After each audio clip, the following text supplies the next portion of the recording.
취업 준비하시는 분은 한번 보시면 좋을 것 같습니다. 기본적으로 스프링 프레임워크의 특징에 대해서 말해보라 그러면 몇 가지를 얘기해야 되는데,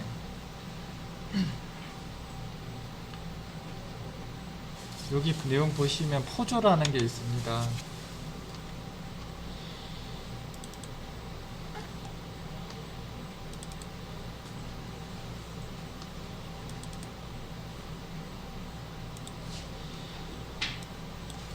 포조가 무슨 말이냐면 영어 단어 그대로 보시면 그냥 맨 앞에 게 플레인이거든요. 클래스 상속도 기억하시죠? 그러니까 시간이 지나면서 기능이 많이 추가돼서 클래스가 점점 복잡해지고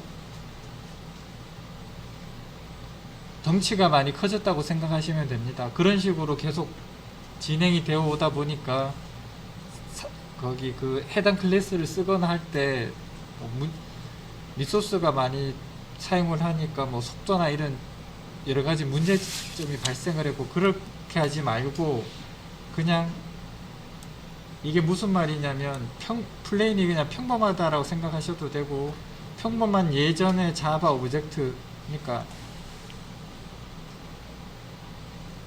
여러 가지 옵션을 막 넣어가지고 자동차가 무거워지고 가격 대비 성능이 안 나온다든가 하는 그런 문제점이 있다 보니까, 그러면 필요 없는 옵션 다 빼고 가볍게 시작하자, 뭐 그런 식으로 생각하셔도 됩니다. 여기 내용 보시면 점점 복잡해지고 어려워졌던 것들 말고 그냥 좀 간편한 클래스 형태, 그러니까 요즘으로 따지면 미니멀 라이프인가 그렇게 생각하셔도 되죠. 기존에 이것저것 많이 사서 복잡해졌던 거를 다 버린다고 하잖아요. 가볍게. 포조가 그런 뜻으로 이해하시면 됩니다. 그 다음에 스프링 특징 중에 AOP라고 있는데, AOP가 제일 어려운 겁니다. 스프링 기능 중에서. 실제 코드로는 뭐 그냥 제가 따로 한 적은 없는데 보시면 그냥 많이 어렵습니다. 그래서 자세한 건 안 했고요. 내용만 아시면 됩니다. AOP라는 게 그냥 한번 이해해 보세요. 왼쪽 그림을 보시면 모듈이 있으면 그 모듈에다가 특정 기능들을 그냥 코드상으로 막 집어넣는 거죠. 이게 그림이 이렇게 나와서 그러지, 모듈별로 예를 들어서 로그인 기능이라고 하면 모듈 1에도 로그인 기능 집어넣고 2에도 집어넣고 3에도 집어넣고 클래스별로 다 집어넣는다는 겁니다. 이게 무슨 말이냐면, 현장에 가보시면 모듈 1을 클래스라고 한번 생각해 보세요. 그러면 하고 있는 담당자가 다 다릅니다. 담당자가 다르고 거기에 로그인 기능을 추가해야 되는데, 로그인 기능을 추가할 때 서로 얘기도 없고 하니까 그냥 지팔 지은다고 하죠. 알아서 다 집어넣는 그런 상황이 실제로 생겨요. 그래서 가보시면 똑같은 기능을 하는 코드가 여기저기 막 들어가 있는 경우가 요즘엔 모르겠는데 예전엔 꽤 있었거든요. 그런 식으로 해버리면 어떤 문제가 생기냐면, 그 해당되는 로그인 기능이 변경이 됐어요. 그러면 클래스별로 그걸 찾아서 다 고쳐야 됩니다. 이해하시겠죠? 예를 들면 이렇게 생각해 보세요. 서비스 코드 안에다가 뭔가를 집어넣었는데 서비스가 10개라고 생각해 보세요. 담당자가 다 다르고, 근데 그 공통으로 쓰던 기능이 변경이 됐어요. 그러면 10명이 알아서 고치면 되지, 이렇게 생각할 수도 있겠죠. 그런데 그 10명이 구조정 때문에 한 명으로 바뀌었다고 생각해 보세요. 그럼 한 명이서 다 고쳐야 되는데 어디에 그런 기능이 들어갔는지도 모르거든요. 자기가 담당하던 게 아니니까. 그런 식으로 고쳐야 되니까 점점 복잡해지고 어려워지니까 그렇게 하지 말고 기능별로 따로 완전히 분리를 하자는 그겁니다. 그게 AOP의 핵심이거든요. 이렇게 놓으면 유지 보수 관리가 편해집니다. 목적은 그거밖에 없는 게 아니라 가장 큰 목적이 그겁니다. 공통적으로 뭔가를 기능 쓰는데 따로따로 다 하지 말고, 그러니까 이렇게 생각하시면 되죠.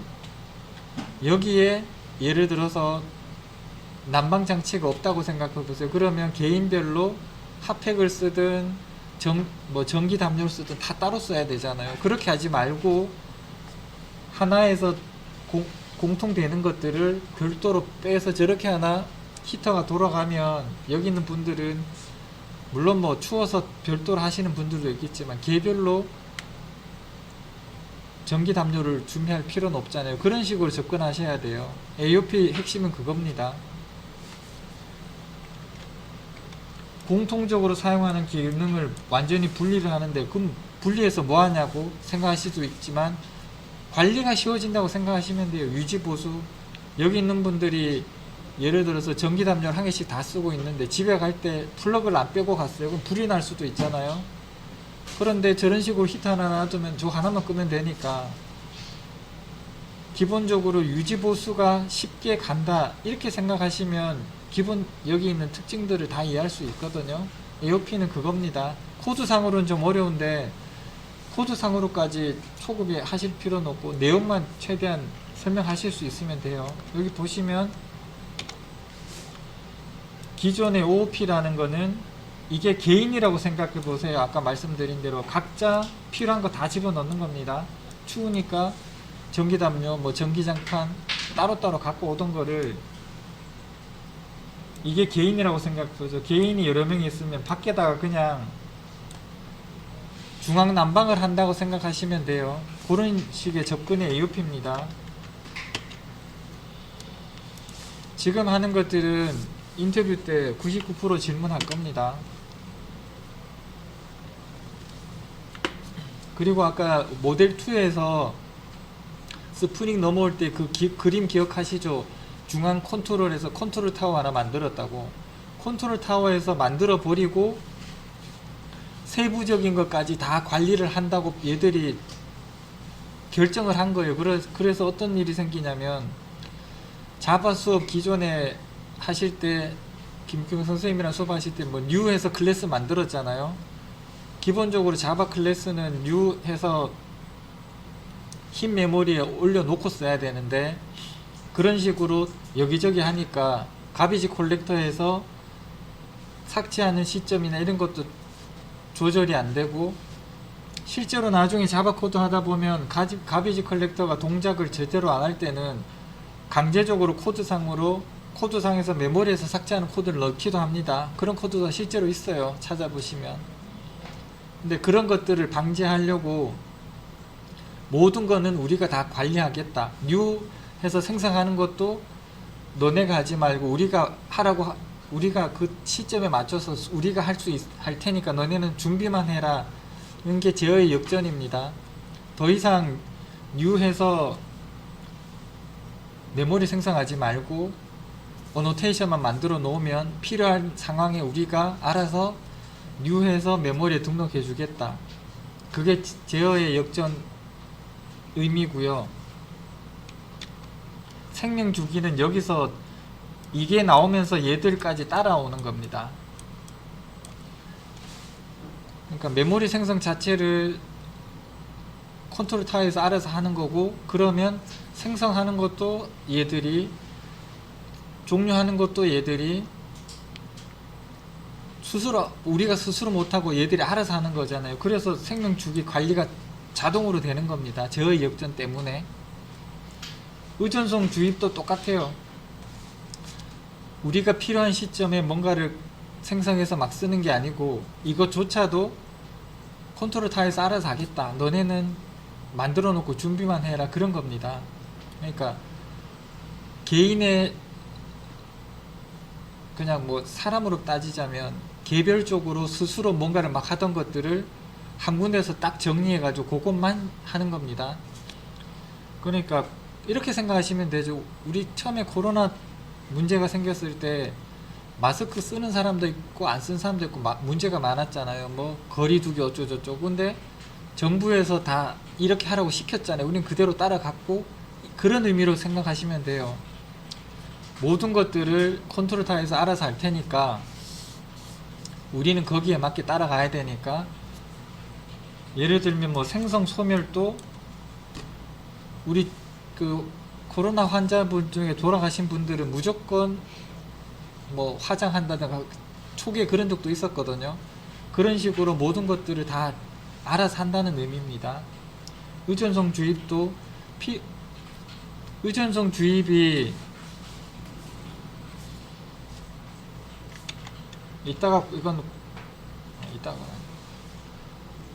그거 우리 기억하시나요? 컨트롤러에 어노테이션 넣었던 거 기억하시죠? 요렇게 넣어놓고 우리가 만든 context.xml에 가 보시면 컴포넌트 스캔이라는 태그를 집어넣었거든요. 그렇게 되면 스프링 프레임워크에서 시작하면서 얘들을 알아서 컨테이너에 집어넣고 메모리 생성하고 쓸 수 있게 만들어 두는 겁니다. 그게 시작이에요. 컨트롤러를 다 쓸 수 있게. 그러면 서비스 어노테이션 썼던 거 기억하시죠? 거기에 일단은 만들어 놓고 오토 와이어드 뭐 올 아규먼트 컨스트럭터 같은 어노테이션 기억하시겠지만 그걸 안 넣으면 서비스나 매퍼를 쓸 수가 없었어요. 기억하시나요?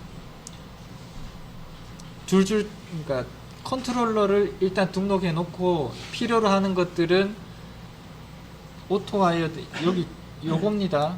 요런 식으로 표시를 해두면 이것조차도 얘들이 필요로 할 때 알아서 메모리에 올려다 준다는 뜻입니다.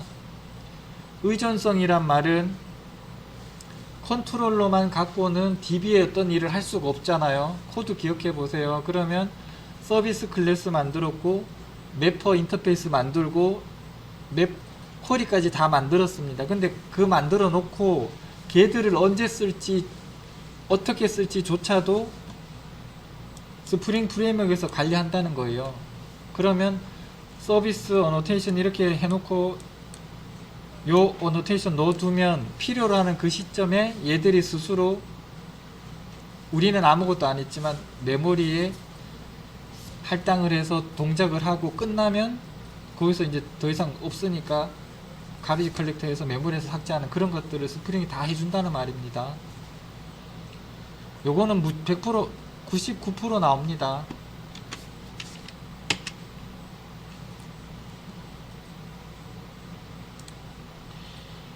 그래서 마지막 그림 보시면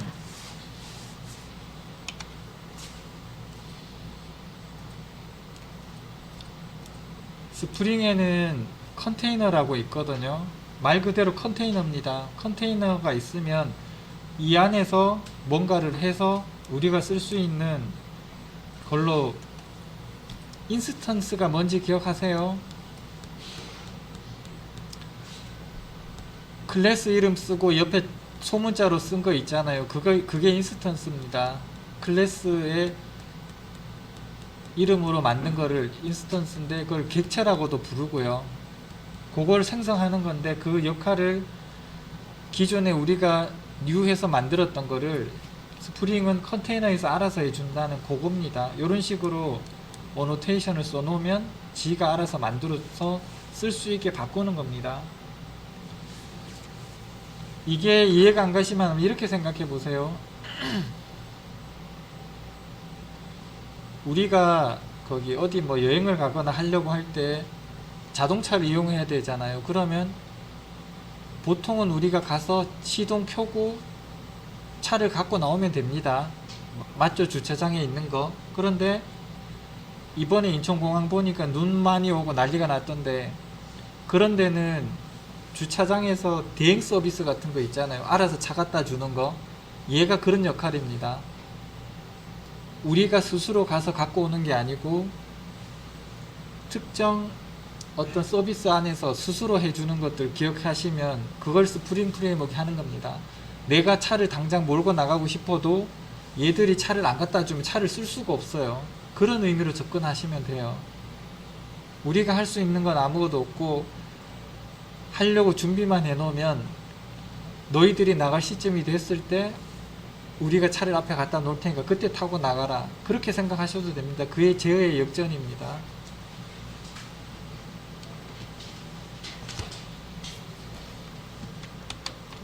일단 오늘은 여기까지 할게요.